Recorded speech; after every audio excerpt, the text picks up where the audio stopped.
भारतीय डाक विभाग द्वारा ग्रामीण डाक सेवक बहाली के संबंधित अधिसूचना के संबंध में पटना मुख्य पोस्ट मास्टर जनरल के कार्यालय में प्रेस कॉन्फ्रेंस का आयोजन किया गया। प्रेस कॉन्फ्रेंस को संबोधित करते हुए chief post master general Kishan Kumar Sharma ने बताया कि भारतीय डाक विभाग द्वारा ग्रामीण डाक सेवकों की ऑनलाइन प्रक्रिया के माध्यम से नियुक्ति होती 27 जनवरी को अधिसूचना जारी की गई है।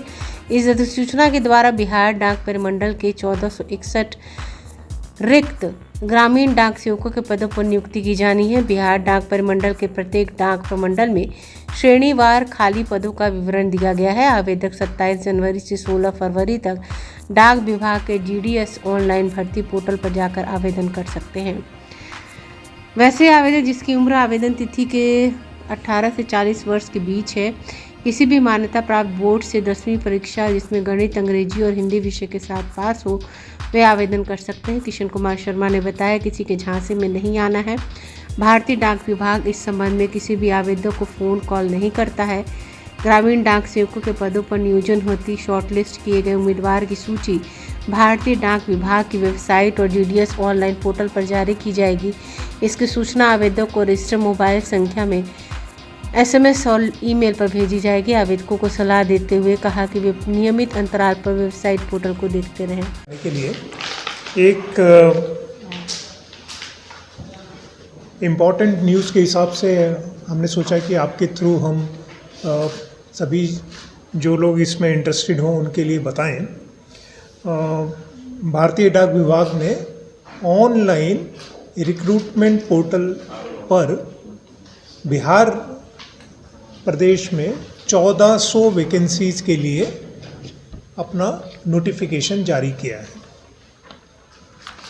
जो हमारे ग्रामीण डाक सेवक जो जनरली रूरल एरिया में काम कर सकते हैं, 2 कैटेगरी के लोग होते हैं, एक पोस्ट मास्टर होते हैं और एक असिस्टेंट पोस्ट मास्टर का काम करते हैं, BPM और ABPM assistant branch post master. ये 2 लेवल के 1400 वैकेंसीज़ ऑनलाइन पोर्टल पे हमने नोटिफाई किए हैं और वो सारी प्रक्रिया पूर्णतः ऑनलाइन है। जो भी कैंडिडेट इसमें इंटरेस्टेड होते हैं वो लोग पोर्टल पे जाके अपने फ़ोन नंबर और ईमेल से रजिस्टर कर सकते हैं। BPM ब्रांच पोस्ट मास्टर एवं assistant branch post master, BPM and ABPM।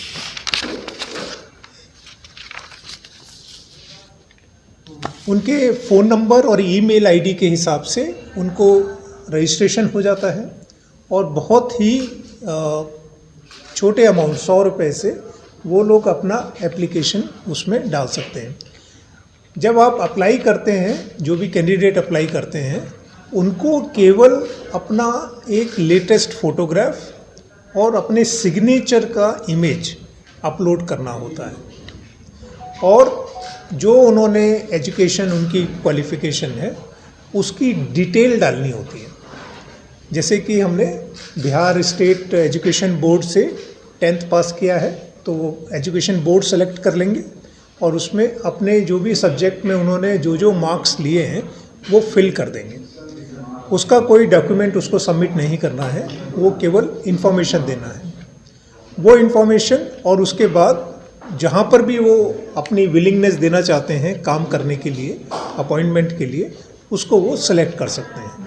तो बिहार में जितनी भी डिविजन्स हैं, पोस्टल डिविजन्स, उसमें हमने डिटेल दिया हुआ है, आपको भी हमने कॉपी दी है।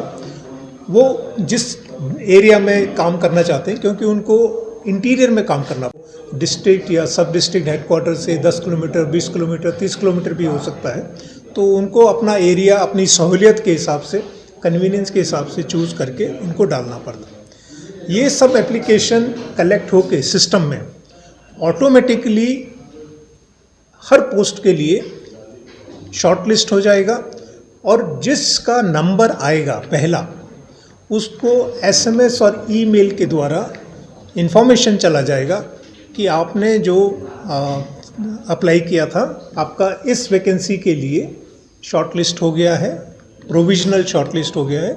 आप अपने डॉक्यूमेंट जाके वेरीफाइंग अथॉरिटी से वेरीफाई करा लीजिए।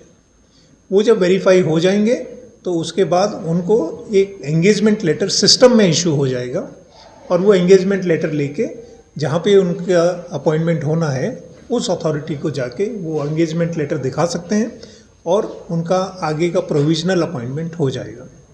इसमें केवल एक बात हम मतलब ये जो प्रेस कॉन्फ्रेंस हमने इसलिए ज़्यादा बुलाई है कि हमने देखा है कि कुछ लोग उसमें गलत इन्फॉर्मेशन डाल देते हैं और ये पेपर में भी पढ़ते रहते हैं कि कई बार कुछ गलत तरीके से लोग किसी भी चीज़ को हासिल करने की कोशिश करते हैं।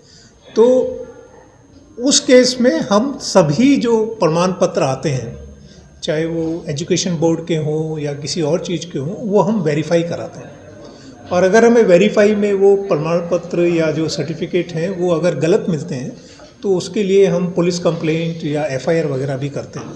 तो आपके थ्रू हम ये बात बताना चाह रहे हैं कि सभी जो कैंडिडेट इसमें अप्लाई करें वो सही प्रमाण पत्र इस्तेमाल करें और सही जानकारी पोर्टल में दें जिससे कि उनका चयन और आगे की प्रक्रिया सक्सेसफुल हो जाए। उसमें मतलब कोई नहीं तो क्या होता है कि जो लोग गलत नंबर देके सबने किसी ने 98 लिख दिया कि 99 लिख दिया 100 भी लिख दिया, अब वो आके उस पर बैठ जाता है। तो जो जेन्युइन कैंडिडेट है उसको उसमें मौका नहीं मिलता है, जिसका 70, 72, 75, 80 मार्क है और वो चाहता है कि वो अपने एरिया के नज़दीक में किसी पोस्ट ऑफिस में काम करे, उसको वो मौका नहीं मिल पाता है। और ऐसे ही ये लोग का प्रमाण पत्र अगर गलत है तो ये लोग उसमें कई बार आते भी नहीं हैं या आते हैं तो थोड़ा सा उनको डर रहता है, ऐसा लगता है मेरे को।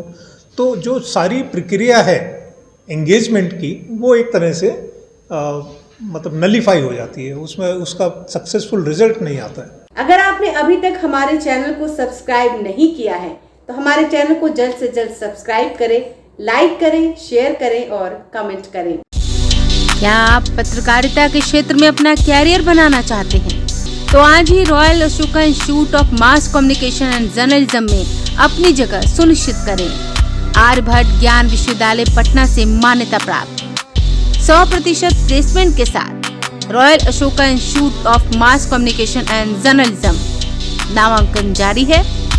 हमारा पता है DS/16 गायत्री मंदिर के समीप कंकड़ बाग पटना 8,20,000। आप हमें संपर्क भी कर सकते हैं।